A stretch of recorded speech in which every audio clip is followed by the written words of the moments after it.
All men are created equal, possessing unalienable rights to life, liberty, and the pursuit of happiness.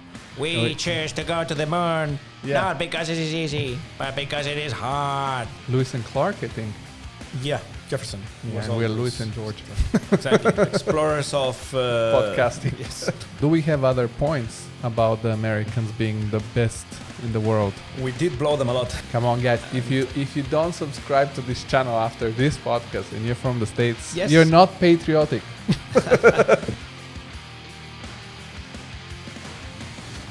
Today we're going to be talking why we are grateful to the big American United States, which contributed to civilization probably more than we think. So cheers, man. Here, here. To the American perspective, dream, call it. So this was a podcast idea that came from you, but of course I was like, let's do it. And it's so funny because you think you know about a topic, you guess about it, and then you start doing a little bit of research and you figure out a lot of shit. So I would say we start with you have a little bit of a list because you dive down the rabbit hole. Yes, and I like to see the points and the different aspects and the historical background. I'm kind of a history buff, so I like going into that stuff. And damn, the American Revolution really is, sounds redundant, but revolutionary. Because a lot of things that had never happened before happened there. And one of them is the concept of the Enlightenment ideas, but taken into the real deal. Because before, we have more French philosophers and people who were talking a lot and thinking a lot, but not doing anything. The American Revolution is when some people say, let's actually do it and make this thing a thing. For that, they had to start, shooting some English people. So let's start with this political revolution. It's more of, like you said, political, philosophical. I will quote, I think on the Flagrant show, they said that white people are the race most into history because kind of plays in our favor. But the American Revolution is really important for the whole world. Why? Well, it brings the concept of democracy in a practical sense. Now, it is true that it starts the concept more in Greece thousands of years before, but that's, let's call it fake democracy, because it's more like, 3 philosophers in Athens can vote and it's cool, but this is real power to the people. But the first American concept of democracy was kind of similar to the Greek ones, because in Greece also you said only men could vote, and there were slaves also there. So the first American Revolution and the Declaration of the Independence, when they said, what was the exact quote? All men are created equal. Mm-hmm. Do you know it by heart? We hold these truths to be self-evident, that all men are created equal. And it's something about, and they have the right to pursue happiness and liberty. It's not exactly that, but I get it. I got it. All men are created equal, possessing unalienable rights to life, liberty, and the pursuit of happiness. But I think that back in the days when the founding fathers wrote this, they didn't consider men the broad concept of men we have today, like everybody. Like, for example, I don't think when they were writing this, they thought, black people are also people because of many of them were slave owners. Yeah, there is a lot of bullshit. Now, I like it because not all the bullshit, but because there's a certain good concept behind it. And if you follow the concept, it takes you to a good place. They're saying all men are created equal, but it's true. A big portion of the black community became slaves. Women don't vote. There's a lot of nonsense here. A great dude is Thomas Jefferson, because he's a great dude and he wrote amazing concepts, amazing things. But in his personal life, he had slaves. He was doing whatever the fuck he wanted. So if you follow the right things, it's awesome. If you look at the guy and what he did, you're like, Jesus, you're kind of full of shit. It's like that. And there's these contradictions in the beginning of the revolution. So this is why what they did is they laid a framework that could be fixed and adapted and changed. The concept of amendment to the Constitution is changes, tweaks to it, so that in the future, when society is different, the Constitution can evolve. That way, it's not a thing written in stone.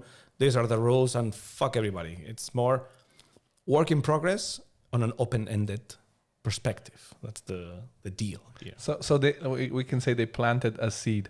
Although I think the Americans don't change that much the Constitution. Like here in Europe, for example, in my lifetime, I think Italy has changed it, changed certain articles a couple of times. Bulgaria recently changed some constitutional articles and stuff. But also what I read about the topic is really this planting the seed. And also Americans and the American Revolution was something so pioneering, because before that point, for a very long time, maybe since the Roman Empire, through the whole Middle Ages, through the Renaissance, through everything, no person, no country had really the idea of power to the people. Because, so we're quoting this article from the Atlantic, we're going to put the link in the description.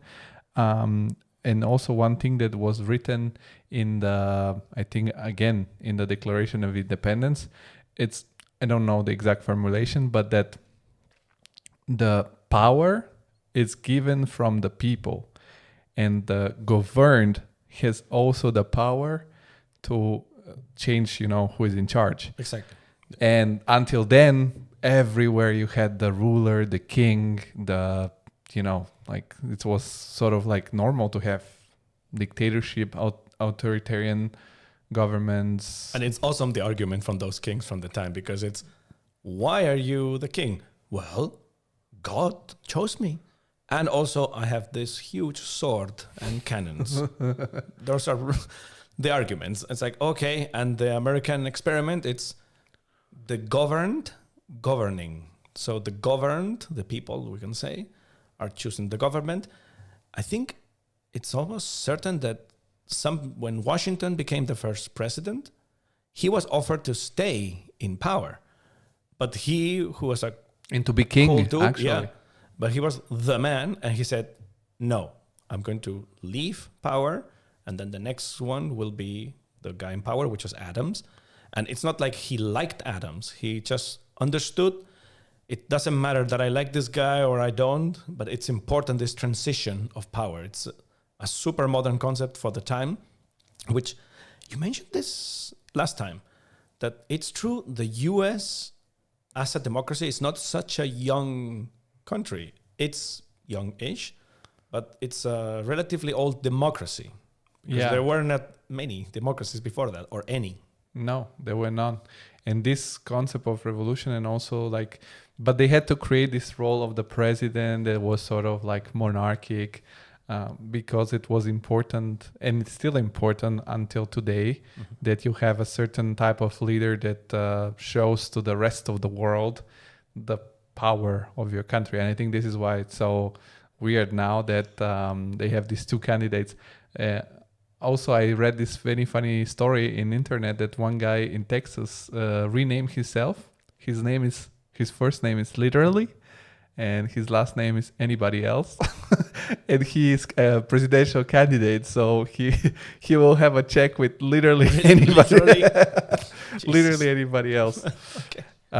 But also the way that the states did this revolution makes me always think, do you think the British people are nowadays thinking, oh my God, we screwed up so badly because of our stupid ideology of exactly, it's like the show that if you keep a dictatorship, it's not going to develop well, because they could have just given the American colonies the power to vote in their parliament, and they would have probably stayed with England, I think it would have happened either way, because when you have an ocean in the middle and the distancing and everything, I think, like you're saying, it would have delayed everything if the British say, okay, you guys can get to vote in our parliament. One of the concepts that's led to the revolution is the concept of taxation without representation, meaning the colonies were being taxed, but they had no voice in the British Parliament, and they were saying that's not fair. Exactly. But if they gave them, like, for example, the was the motto? Taxation without representation. If they gave them the representation, I think it would maybe, because in the end of the day, you delegate the power to a few people. Maybe you can corrupt them. They're the representatives. I don't know. But maybe it's also the spirit of the people in America, because they're explorers. They're like, I mean, back in the days it was wild. You hop on a ship that it's out of wood. You go on the other side of the ocean, and you're never gonna see the people you left behind. You're never gonna go back. You cannot call. Maybe you can send a letter, but there were some letters back and forth, but this ship could sink. The letter never arrives. I think they knew in the time when the Declaration of Independence and such, they knew that westward there was more land, and there was the Pacific and California and all these areas. But it was kind of all that in between space was the big unknowable. Like, it was kind of like, let's see what's over there. We don't really know. And yeah, this expansive reason, also this distance to the UK, I think that's a big factor to is 6,000 kilometers? That would be like 4,000 miles, something like that. I mean, you're like, what? We have a king there. He's chosen by God, and he's also the quote-unquote Pope. And it could have delayed it, letting them in Parliament, but I think sooner or later they would have said, fuck you guys. or maybe the center of power would have shifted from the UK, from the island, to America, because just there are more people there. But by reading about the American Revolution, about starting this new country, and in the beginning they had to, figure it a little bit out, because there were still the French colonies, the Louisiana, the Canada was still kind of British and stuff. But they planted this also idea that started spreading around the whole Western world, about power to the people. With the people, they start with the people, like in the Constitution, I think. And the next are the Latin American countries, who also declared independence from Spain. My bros in Spain. But yeah, following suit. It's a mix of reasons, but I think the spark was the US, probably. And then the same ideals are translated into Mexico, Peru, Argentina, Venezuela, Colombia, and they slowly start to rebel. This is the middle in Europe, not just in Spain, of the Napoleonic War. So Napoleon is kicking everybody's butt in Europe. And there was also a revolution. And there was kind of... But the France. Yeah. The French Revolution was... I should say, I totally forgot about the French right now, which makes sense. The French did this revolution. If you have watched the latest film, Napoleon, though, although it has a lot of historical mistakes and very imprecise movie, it was kind of a substitution. Like, they had it really full of these monarchs, of these, royalties, and they wanted to substitute them with something more illuminated, something more based on philosophy, based on science. But on the long term, it had an effect also on the other monarchies, because I think the first one to concede a constitution to their people were the Dutch, because they understood that if they don't do it, at some point they're going to get fucked up. They're going to get killed by their people, like it was happening in France. And because, I don't remember who, but of course, also back in the then, kings were used to, marry other kings and queens and stuff. So because they had a parent, like there was a marriage between some Brit and some Dutch, the Brits did the same thing at some point. They said, okay, we're going to give you the constitution. We're going to give you this chamber of the, how are they Parliament called? The parliament, but they have lords that are still somehow nobles. And the other one is called lords. And what are the other ones called?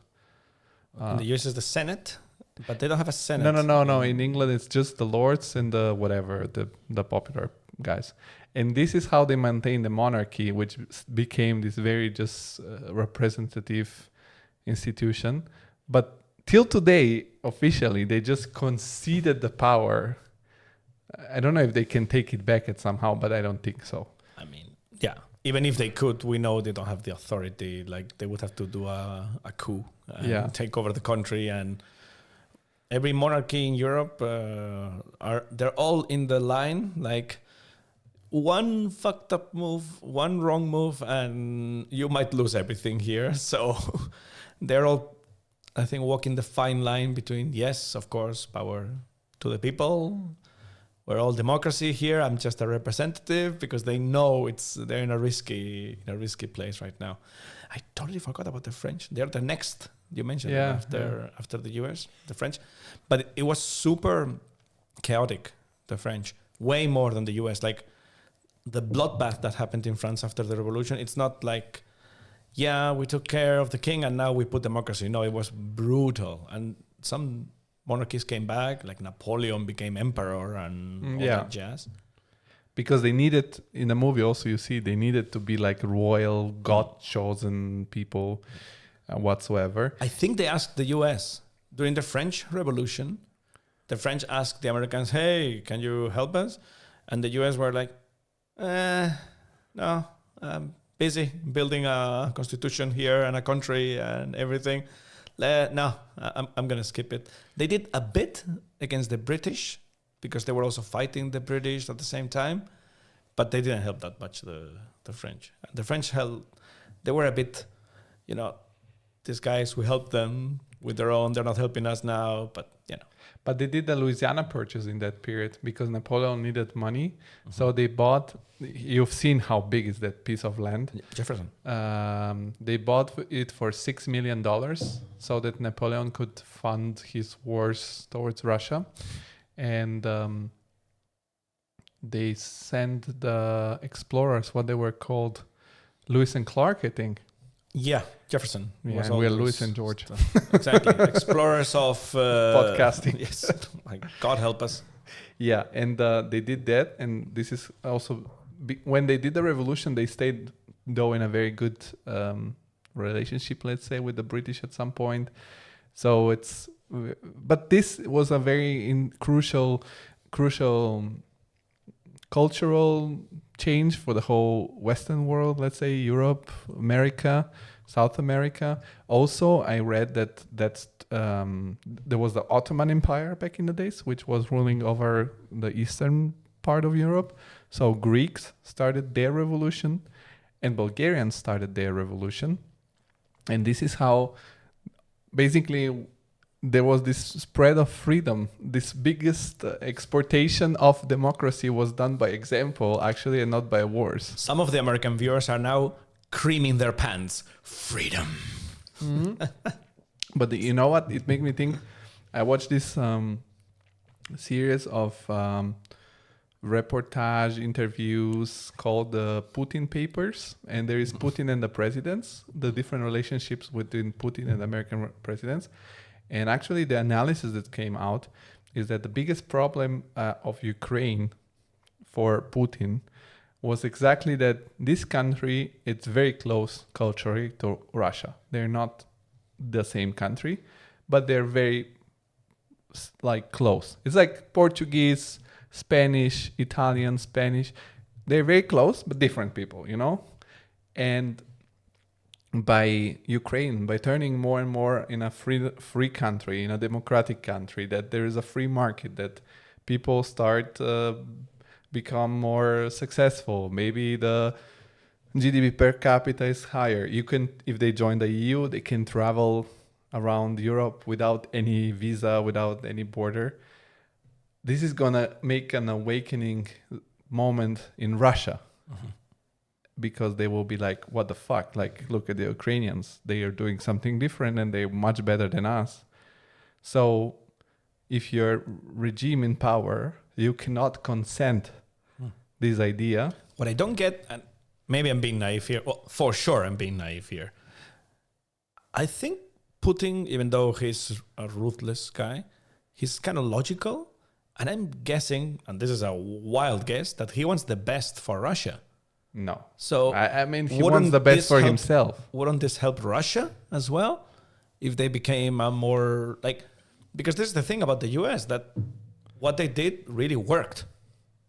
So, if you're in an exam and you copy the guy who gets the good grades, it's not such a silly thing to do.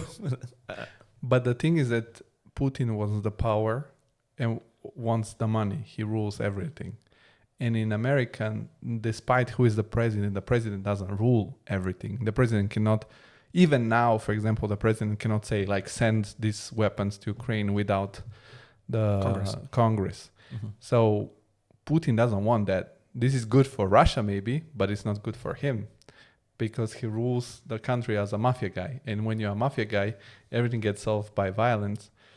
And if you want the best for Russia, you don't send all your people to get slaughtered and this war or... Makes sense, yeah. So he thinks he has the right view, I'm guessing. I'm trying to give him his due.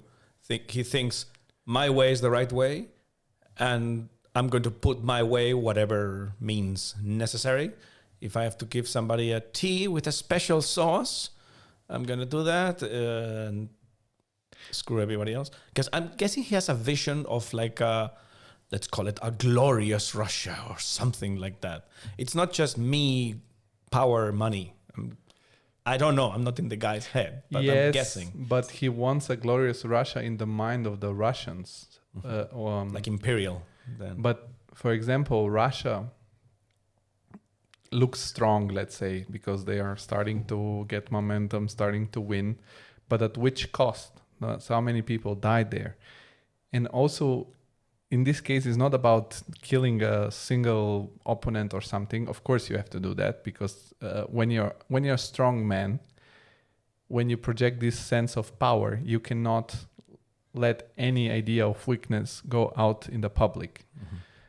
And also, he's first got triggered by the the revolutions in North Africa when they killed Gaddafi. Gaddafi, yeah.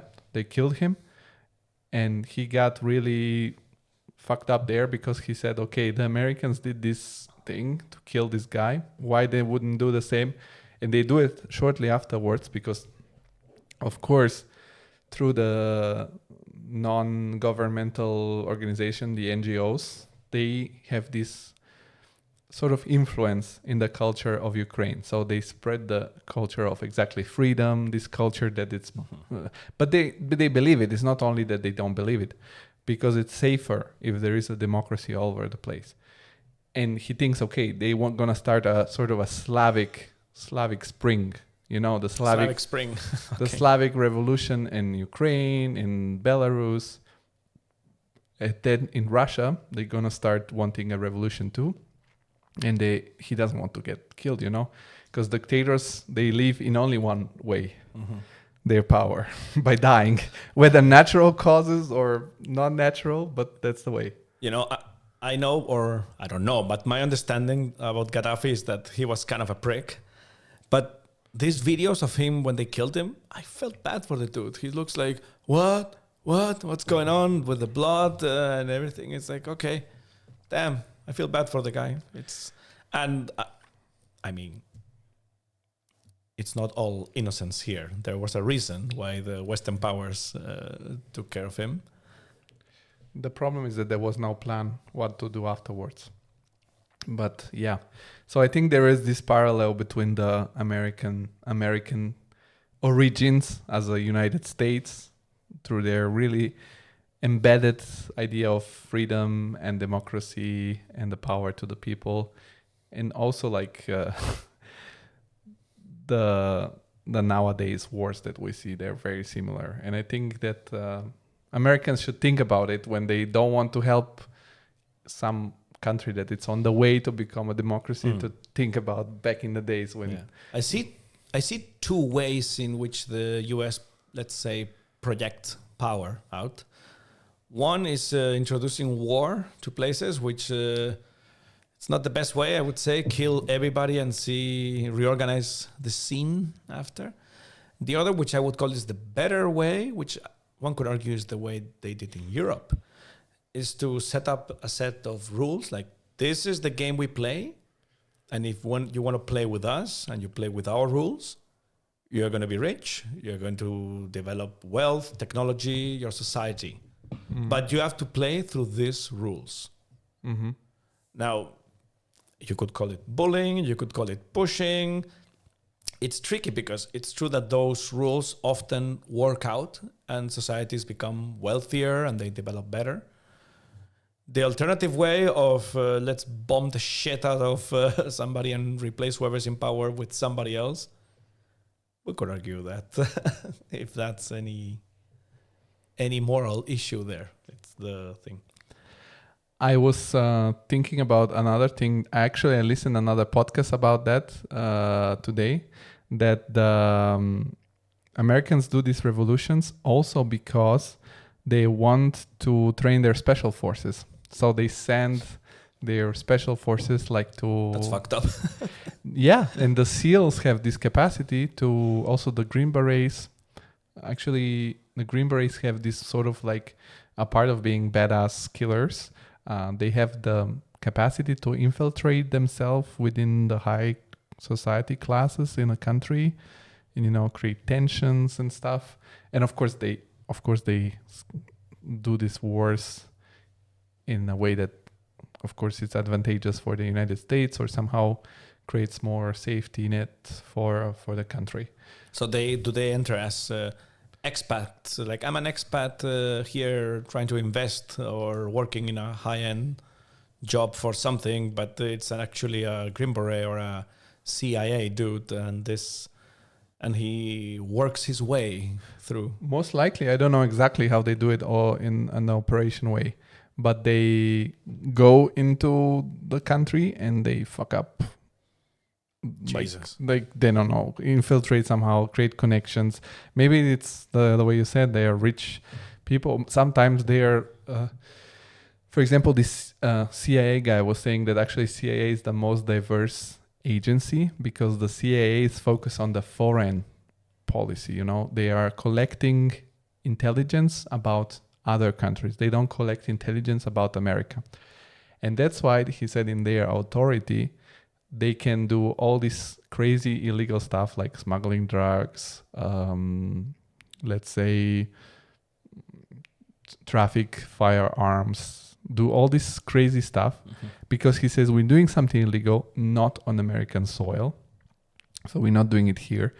And they maybe create a branch of a cartel somewhere, create tension because the cartels have a lot of tension, like you maybe steal drugs and stuff, and then suddenly there is a shit show and there is a war. Damn.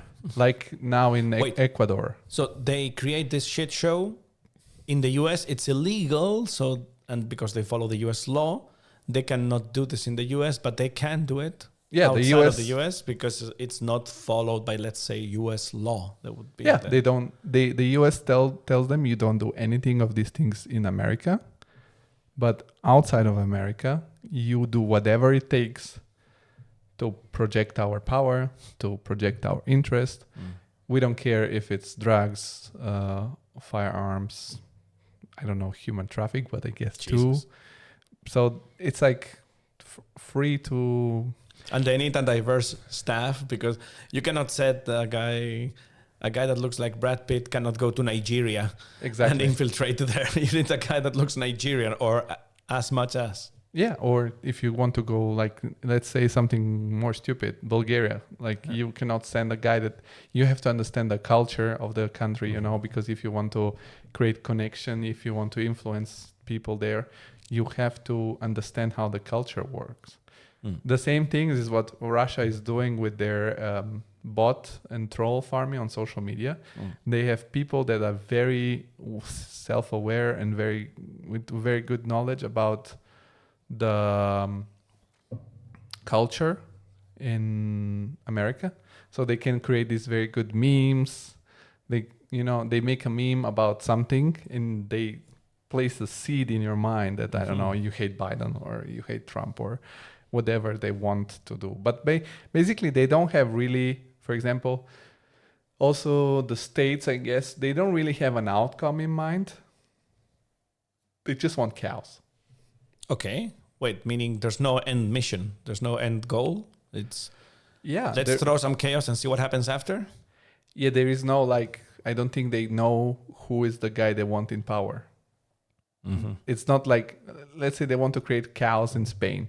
They don't go with the idea we're going to make this guy the most powerful Spanish guy afterwards. They say, let's throw, when you throw chaos, you create these voids of power.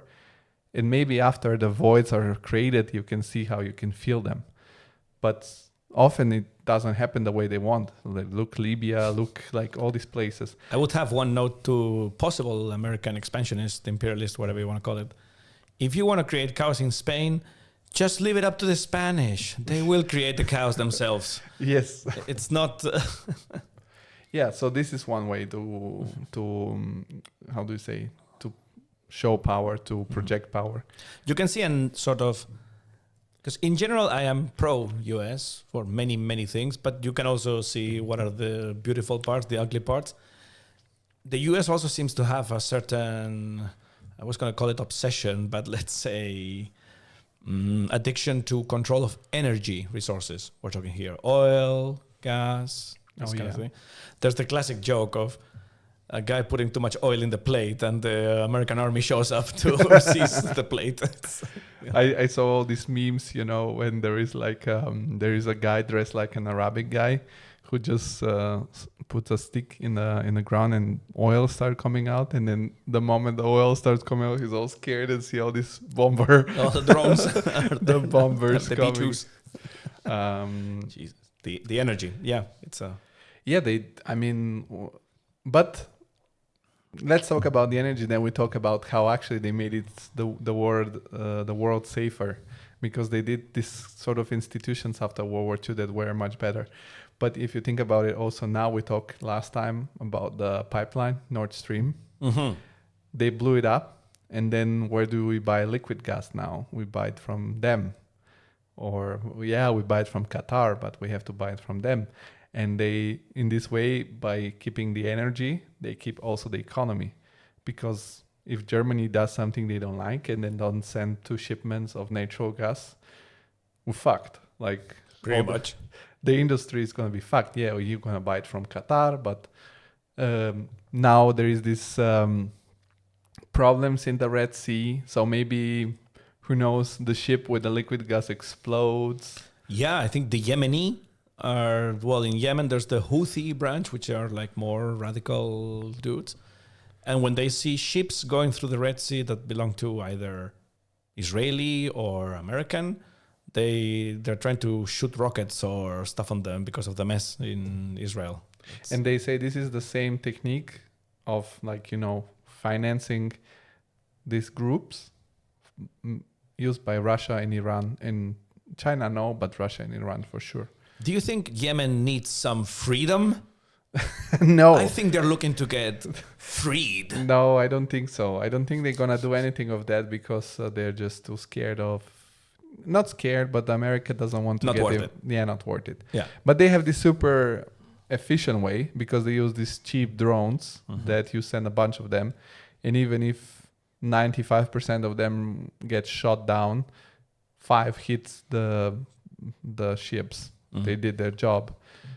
So these techniques that also America did it when they did it a lot during the Cold War. They, for example, financed, I think, civil wars in Honduras. They financed the Mujahideen in Afghanistan. So, and of course, if you think short term, this works because you finance these guys and they destroy the Soviet Union army or create damage, and long term they fuck up their whole economy and stuff. But long term, then you have a terror group that wants to at some point destroy the US too. Yeah. So one would say they should be a bit more thankful. I mean, they armed them after all, but infidel and so on. But also, when I was in America talking about energy, the power of America is their freedom, their lack of regulation, they want to risk, and there is a lot of money into startups. So I talked to this Brazilian girl who just moved to New York, and she told me she's working for this energy company, which is startup about renewable energy. Mhm. And in the US, these things is going super good because all the traditional energy companies know that at some point it's going to come this moment where we need to go to green energy, we need to go to renewable energy. So they're pouring money into these startups and they don't give a shit if 10 out of them go bankrupt, because if one of them succeeds, then they're going to have the technology which will be green. So America currently it's like completely energy independent, and also like gas, like whether it's natural gas or gas for your car, in America is way cheaper than here. I mean, I know they don't need it for themselves. I think what they're doing around internationally, it's more about control and checking on the neighbors than for themselves, because they have more than enough. The cool thing about the companies in the US that you can fairly easily declare bankruptcy. And it's a system so that people try, and if they fail, they fail. You will not die of hunger. Mm-hmm. And you can declare bankruptcy, and then your debts are gone. You don't have to pay them. Mm-hmm. There is a punishment. Like, you cannot ask for a credit for like a few years, but you know, it works in this sense. And they're laying there a framework that people try shit out and make new things. And if they work, they become the next Apple. Yeah. If they don't, then they disappear. That's the concept. I think about the bankruptcy here in Europe is quite similar, but what is different is our mindset. Damn it. Because in America, if you try and you don't succeed, everybody at the beginning at least, they tell you try it, whatever, YOLO, you live only once, try. And here is like, what? Are you stupid? Are you trying to? Everybody knows this is not going to work out. What are you doing? So I think it's also a little bit of this, and we don't have in Europe this pioneer spirit. And I think also because the wildest people from Europe went to America, that they have this, and also after that they gathered the most intelligent people, because they, till today, there is a special visa system if you have a specific, I don't know, degree, or if you have specific achievements in any field of science and sport, you can quickly go to the States. So they have this really, okay, let's get the best of the best. Mm-hmm. Damn. And it works, I'm guessing. Yeah. We studied the wrong thing. Shit. Because then nobody needs architects, no matter how good they are. I truly would like to ask an American architect, how is the life of the architect in the US? Is it different than here? Similar? I once got an offer for an American firm in New York, and the numbers that were floating sounded good for European standards, which means I think they were quite low, especially for New York standards. And that's why I thought, oof, I'm not sure this is going to work out. And I didn't take it. With my other podcast, I talked to one guy that has his own company in Seattle. It's called Hybrid Architects, who do architecture and development in the same time. So they're doing in Seattle about $50,000 a year after tax, which it's not much, but I guess for Seattle it's okay, or 60, something like that. And I have another friend, shout out to Neha. She worked in New York, and she told me it fluctuates between 80 something and 100 something, which for New York it's okay, because after tax, I don't know how much it is, but it's in New York you cannot afford a big flat on yourself. Maybe you live with a roommate in a room, but I think again you're going to New York to have the connections to all the very famous people, to all the people that are the same spirit, because you don't go to New York as a, I don't know, just to live a nice life there. You have to go there to hustle. Or if you go there, you have to be very rich to afford it. So, yeah. But Manhattan, nobody can afford that, I think. So they have these systems of sort of promoting good people coming to the United States.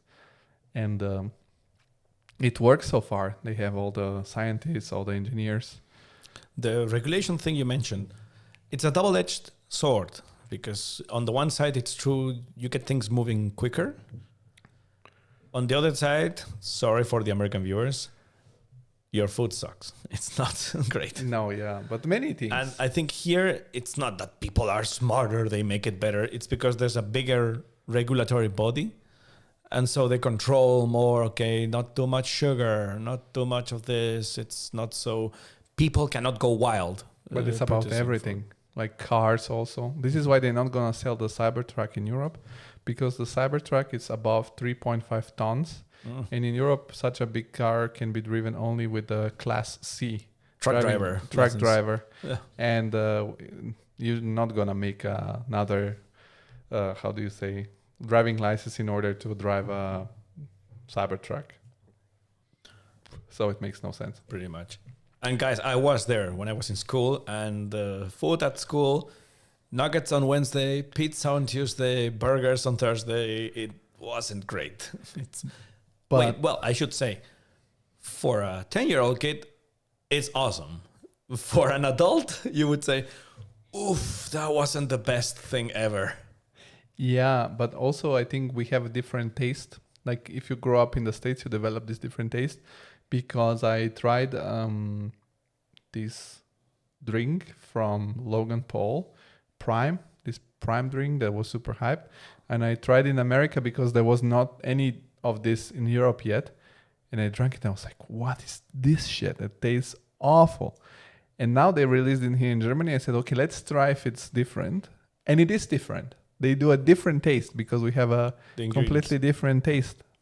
In America, it's tasted to me like some chemical to clean the floors. Okay, question.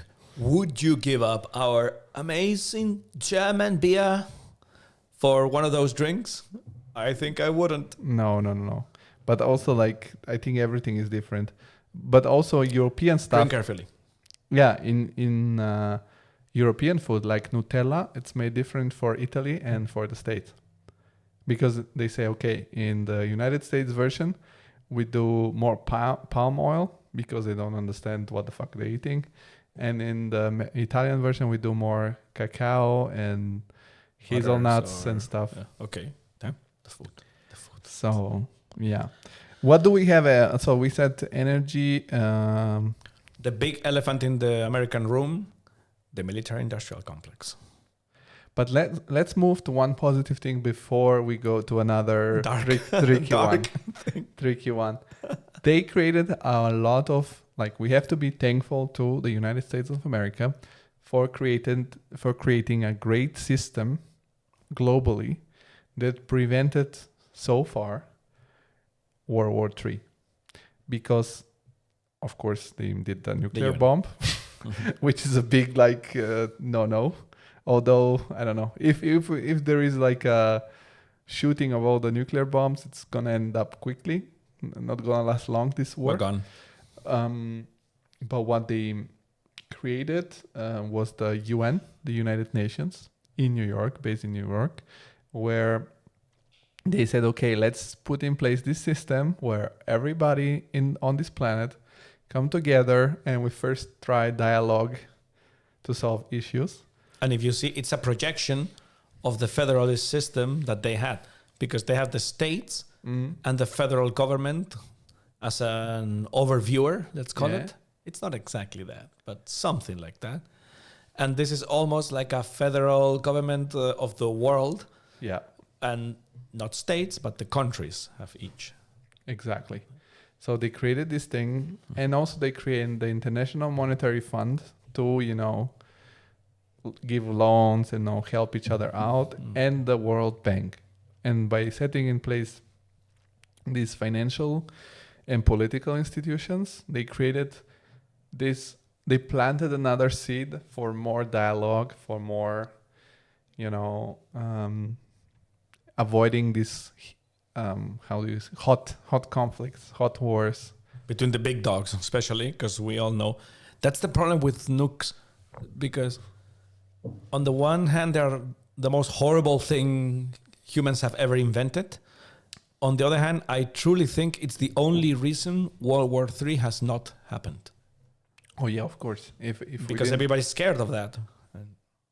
Yeah, but also because it doesn't make sense. It takes away the sense of war, because now there is no like we gonna win, they gonna win, everybody gonna lose.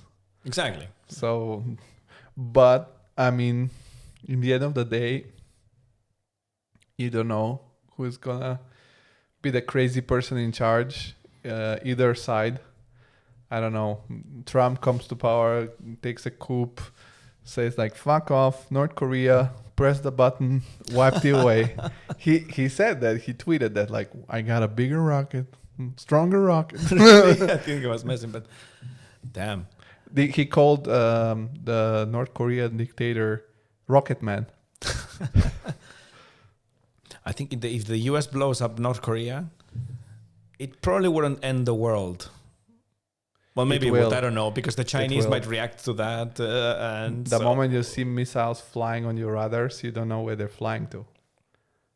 You know? I don't know. Do they have a phone where they can call? No.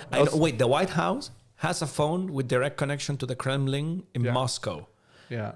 I don't know if it's similar thing for China.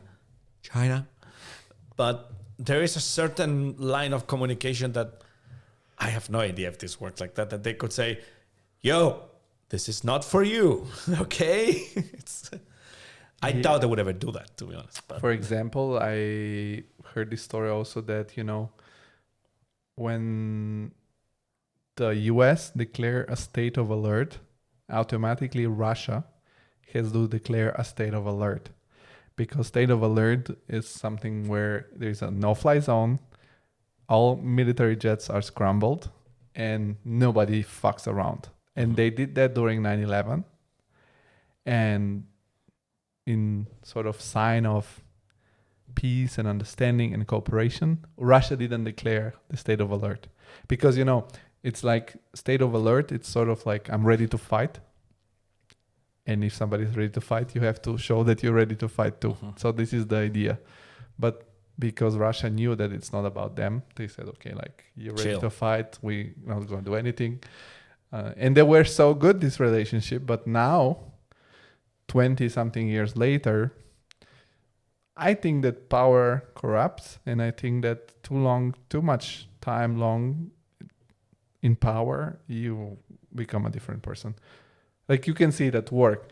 If you're like under somebody, like you have a superior, you're in a different mindset. The moment there is one person you are above, it kind of gives you a little bit of, a thrill. Yeah, that's kind of nice that I tell people what to do. Yes, I only accept obedience. Exactly. And this guy has the whole country under his feet. I find it unlikely, though, that the first nuclear explosion that will happen in the following century will be something like that. What could be is somebody fucks up, which it's a part of humanity. People fuck up. And I can tell you a fun nuclear example. Bit of background. My father is an Air Force, retired, but he was an Air Force pilot, and he's now retired. And he studied in the academy in Cartagena, in the south of Spain, in San Javier. In the 60s, a B-52 bomber from the US crashed into the ocean right next to this area, and it had two nuclear bombs inside. Wait a second. Is this information declassified? I think it is. Probably. Okay. So... CIA, I'll give you his address. Damn it. Remember, my address is Georgi. Anyway. So a B-52 with two nukes crashed into the ocean next to the coast of Spain. And they recovered one. And I think one was never recovered. Probably it would have just broken into pieces. And it's there in the ocean. And nukes are not like other bombs that you could shoot a bomb and it might explode. A nuclear weapon is not like that because it's like a mechanism inside. If the mechanism is fucked, it probably will not detonate and work. So just because you hit it hard in an accident, it doesn't mean it will explode. It might, but probably not. But I'm scared more of that, of these things that somebody fucks up. And there's two nukes Well, one, maybe, in the ocean close to Spain. Oh, Enjoy bathing. Didn't they recover them? One, yeah. And they were like the second one. It's like that IKEA part when you build a furniture that stays and you're like, I guess this was... What's this for?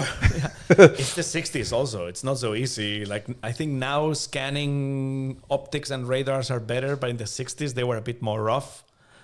And yeah, one B-52, 2 bombs. One recovered, the other... Imagine it's like the World War II bombs that are unexploded, and then at some point just next to Spain, the ocean starts glowing. Like suddenly there's a hole next to Cartagena. The fucking fish will come out. They will come out like shiny and yellowy. That's a new paella taste. What is this? Nuclear shrimp. Yeah. Let's hope we don't get there. Or the other accident could happen is like Biden sees the red button, is like, oh, what was that Uber for? Or he forgets the codes. Somebody steals them. What? The codes? What codes? I think they keep him away from that. I hope. I guess so.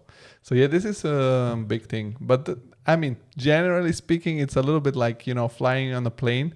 Of course, it's very safe. But if it crashes, you're most likely dead. The same thing is with nuclear weapon. They're there, most likely safe. But if something happens, we're fucked. Exactly. And how will the neighbor react? Will they know, okay, somebody fucked up? Or will they react, shit, they're coming for us, and then shoot back? This is, I think, more probable than actual things. So what else do we have on the list about the greatness of America? Well, the party system in the US, it's a model from the 18th century, and European countries copied it after. But every country in Europe has modeled it a bit different. So in the US, there's 2 parties. There's an election, and whoever wins becomes the government. There's also a third party, so it's not necessarily 2 parties in the US.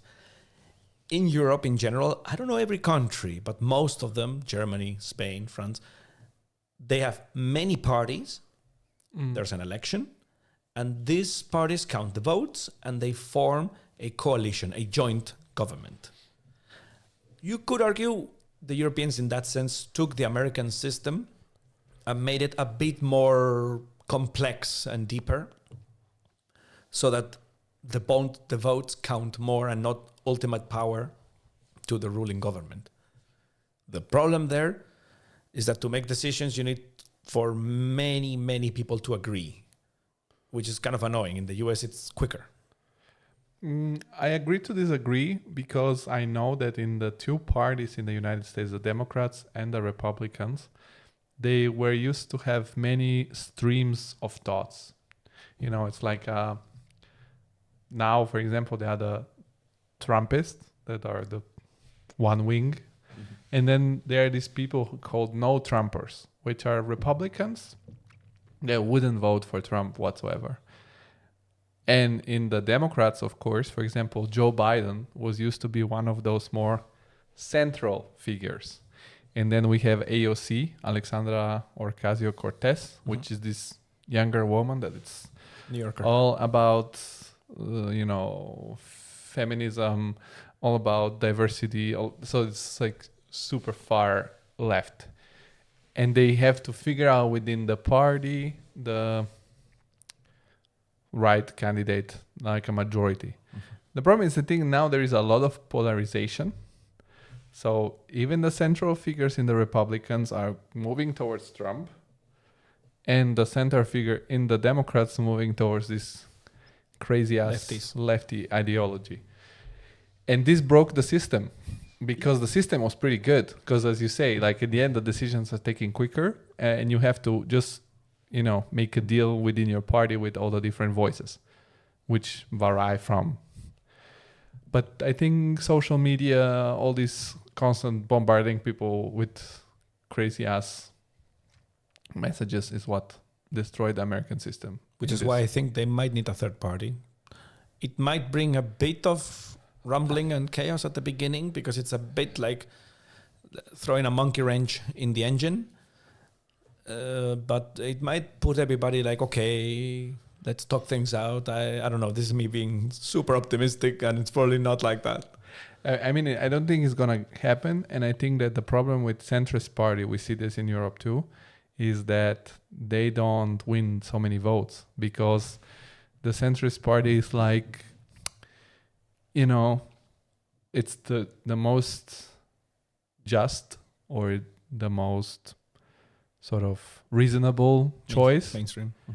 But if you want to win a vote, you have to be extreme because people like to become part of something, you know, part of a tribe. This is why polarization is good. Because if you say Trump is becoming way more polarized, so people are super polarized, and this polarization polarized the other side. And because the voices that are super strong, like let's say you're slightly Republican. Let's say you want free economy, you want low taxes, you want, I don't know. But, smaller government, usually. Yeah, smaller government. But on the other hand, you're fine with gay marriage, trans rights, whatever. You say like, I care about the economy. I don't give a shit about this stuff.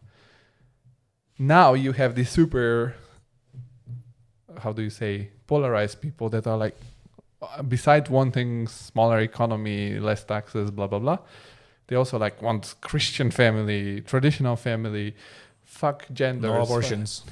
And then they tell you, what the fuck, you're not a real Republican. So because for you, the core idea is this smaller economy, smaller taxes, you say, well, I'm not going to trade for example, the gender equality for this. So I'm going to join the tribe. Couldn't they say, I don't want to be part of your fucking hive mind and just do my own thing? Because more people, I think, are in the middle of the road. I think it's usually the loud minority element. The more loud, extreme people is the ones we look at because, well, they're loud, so you see them. Whereas the more moderate people, you don't notice them that much. But the problem is that, for example, social media, it's amplifying this concept because what makes you stay more on social media is if you see something that triggers you. So what they do is they show to these moderate people the most loud people from the opposite side. So again, let's say I'm slightly Republican, but I have nothing against gay rights, trans rights, whatever. But they start showing me people from the left that's saying male women are just as women, so we put them in the same competition as women. And they don't even need to do any hormone stuff. They don't even... I just say I identify as a female. I go box with a female. And I start crushing everybody. Let's say I'm a slightly moderate Republican that has a daughter, and I'm like, nope, not gonna do that. I sign up the crazy ass people. So yeah, could be. We're talking about the American influence on the world. The US did create social media, so no. I mean, hey, we're relying on that too. Yeah, we're using YouTube. So. Yeah, that was a weird. I mean, a lot of technological pioneering inventions are coming from the US. I was thinking about this yesterday before we were about to record, that in my opinion, the technological power of the United States lays on their capacity to acquire these super smart people, as I told you before.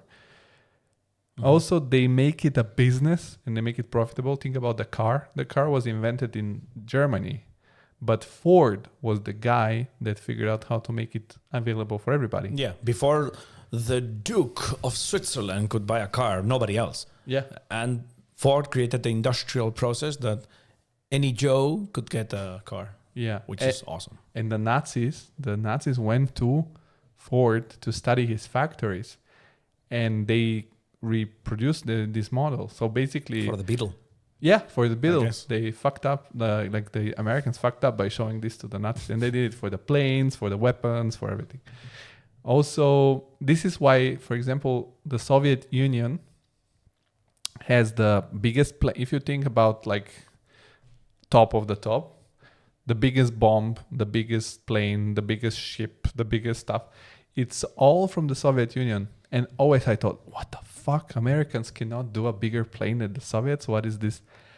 But in reality, after watching a couple of documentaries, for example, the biggest plane flies twice and then it needs the same time to go into maintenance because it has so many moving parts, so many tires, so ridiculous. Many. So it's nonsense, economically speaking. America makes the biggest plane that makes sense, that you can make 20,000 of these planes and they work and they have no maintenance, and that's why they're so strong. The biggest rocket also from Russia, America makes the biggest rocket that makes sense.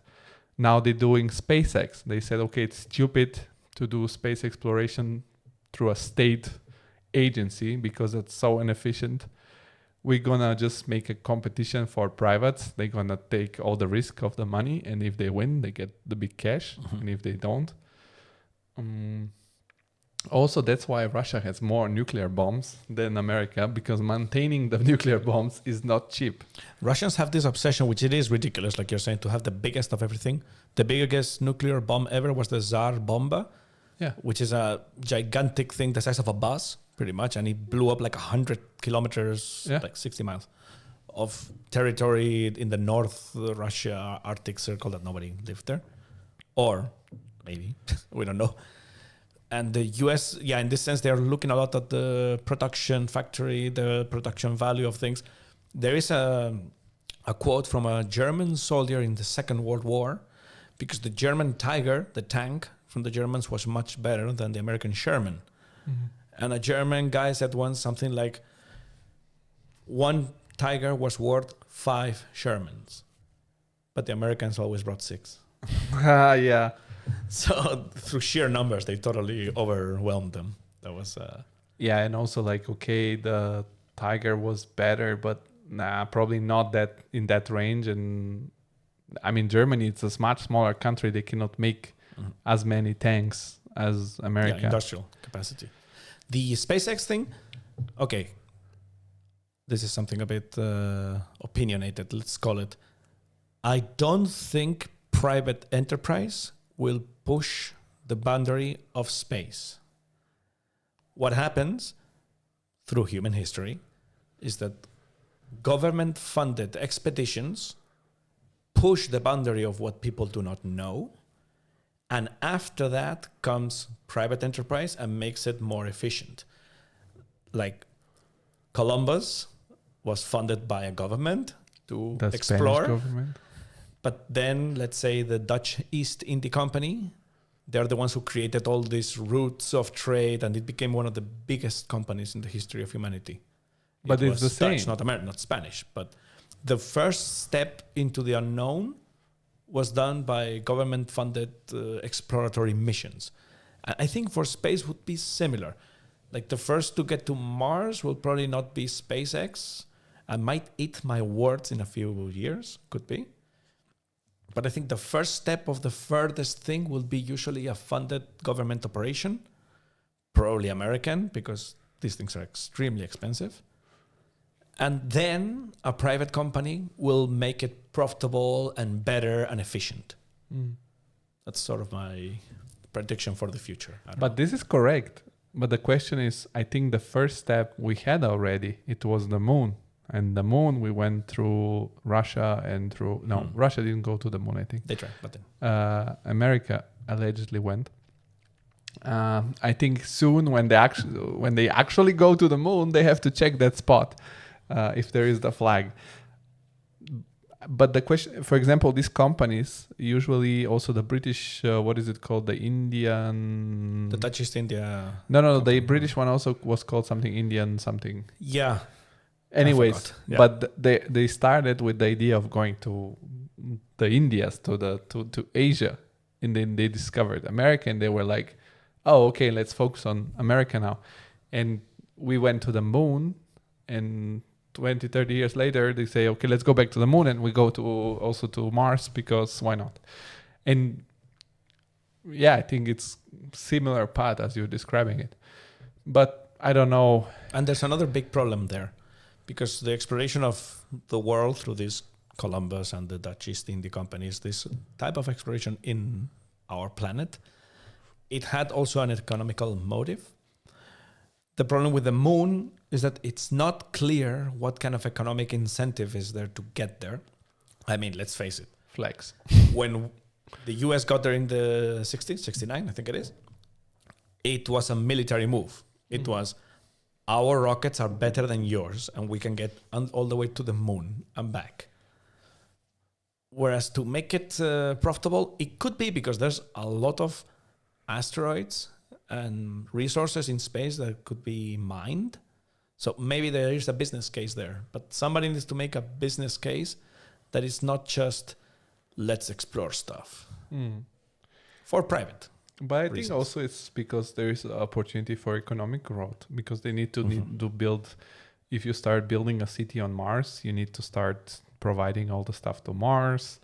It's also America was the biggest boost of world economy in a non-capitalist economy. This was the Argentinian guy Milei did the case in the World Economic Forum that capitalism is the most profitable type of economy you can have, and the only comparable growth moment in history was the discovery of Americas, because suddenly, as you said, you have this all new part of land, you need to build cities, there is gold there. So Is there? There was gold. Okay. Now it's in Spain, and you guys wasted it somehow. I don't know. Yes. Go to the Vatican. Oh, we got it? Okay.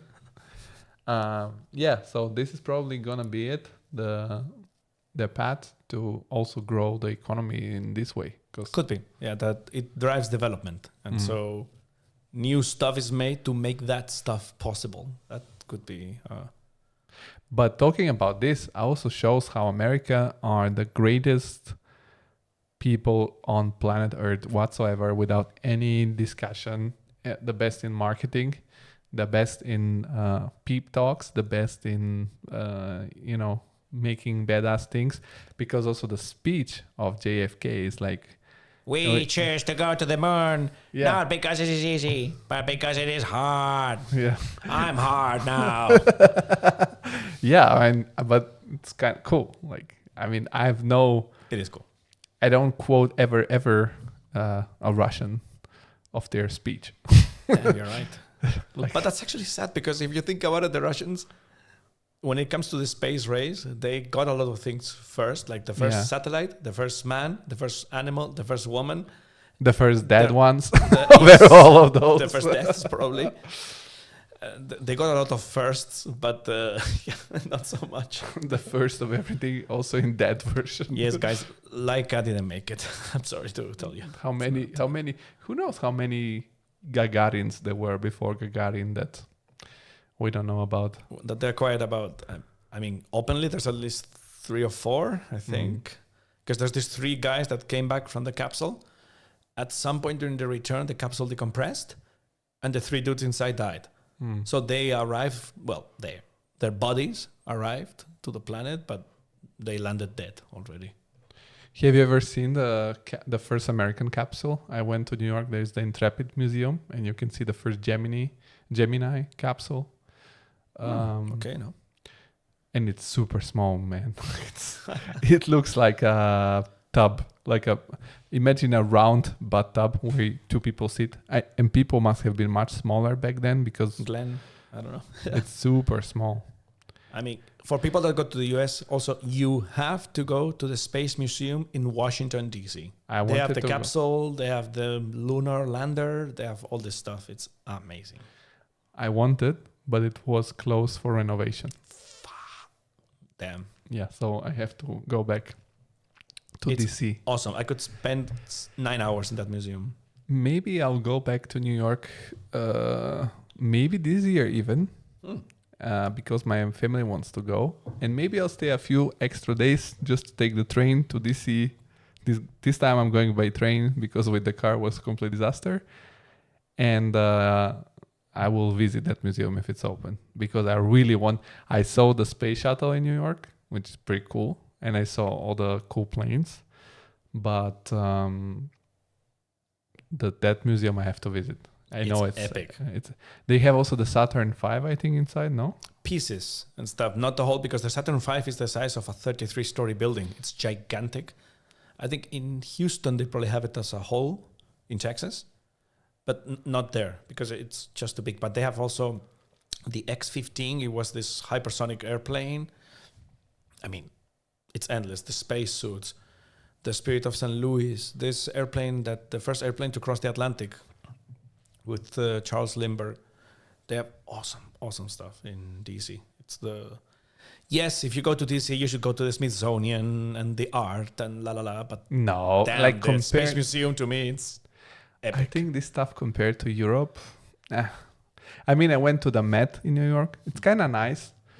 I think it's nice to discover this American art because they have a lot of the paintings. Also, like, I didn't know that. I discovered that in the Met, that when they were doing the revolution, they paid the Hessian army. They were Hessian, from where we are now, mercenaries that were under George Washington. Germans. Yeah, they were paid because back in the days, Germany was not Germany. It was this different... Russia and this stuff. Yeah, the different lands, the different rulers. And I guess Hessians and just got paid, went there, fucked up a few British people. We love it. And they did that. But also, awesome. America is also the pioneer in all these concepts that nowadays are a little bit self-explanatory or given for granted about all the possible human rights, civil rights, because they did also the revolution of Rosa Parks, the Black movement. Civil rights, yeah. This is the thing about the US because, and it's a cool way to see it. We could say that even though a lot of fucked up things happen in the US and they do a lot of fucked up things, they have this base principle, which is very good because it's based on enlightenment values and freedom and equality and this kind of thing, which is why the best movements that worked out in the US is the movement that say, hey, this country is based on these values and that's why you're not fulfilling them right now. This is the civil rights with the minorities, the black people that were totally being fucked from the Civil War. It sounds like, okay, free the slaves. Not really. The next more than half a decade, they were totally screwed. And all these movements, some of them were more violent, some less. But the basic message is, this is the concept of this country, and you're not following the concept of this country. So could you please goddamn follow it? And these are the best movements in the US that got shit done, like the civil rights. It changed completely the perspective for African Americans in the US. And this is why I would say the overall view of the US, I think it's a positive one and their influence, not necessarily because of what they do, because they do a lot of fucked up shit, but the base principle is very good. And you could always sort of push that base principle to move the needle in a positive way. And I would say that about after half a podcast of shitting on them, I have to say this because I do believe it also. No, I think the people in the US believe it too. And they really believe on this. But also I think it's, there's this book, I think it's a book and then it's a movie. This is No Country for Old Men or something like that. Yeah, it's also like the country of these complete extremes that gives you the possibility of growing in a very exponential way, but also if you like, I heard this analogy from an Italian guy that makes movies, Aurelio De Laurentiis. He owns a soccer club and he is a producer of movies. He says America is like this beautiful woman. If you manage to sleep with her, you're super happy. But if you don't manage to sleep with her, then it's just, you're left with nothing. Damn, okay. That's interesting. So it's It's so Italian to do that, by the way. yeah, Italians, they got game. They got good analogies. It's so Italian. So I think it's exactly this. And I think that also because of this evolution of the country that was made through this dialogue, through these check and balances that were put in place, it's so successful. And then you have the best music, you have the best clothes, you have the best tech companies, because it's a natural evolution of everything. It's not like there is nobody that says this is right, this is wrong. It's like there is a dialogue, there's usually a contrast, but in the end, what is right comes out. I think so. Toast for the Americans. I don't have any more beer, but toast. Yeah, do we have other points about the Americans being the best in the world? We did blow them a lot, actually, at this point. Come on, guys. If you don't subscribe to this channel after this podcast and you're from the States, Yes. you're not patriotic. Subscribe and also comment, please, in the classic internet polite way. Wink, wink. Comment if we got anything wrong historically. We're sort of on the fly here. We read stuff, but we're happy to learn more. We can do another podcast in a few months on the same topic when we have evolved Yes. and learned more things about it. And we've heard so many people calling us assholes and cunts and everything on the internet, and we will learn new stuff.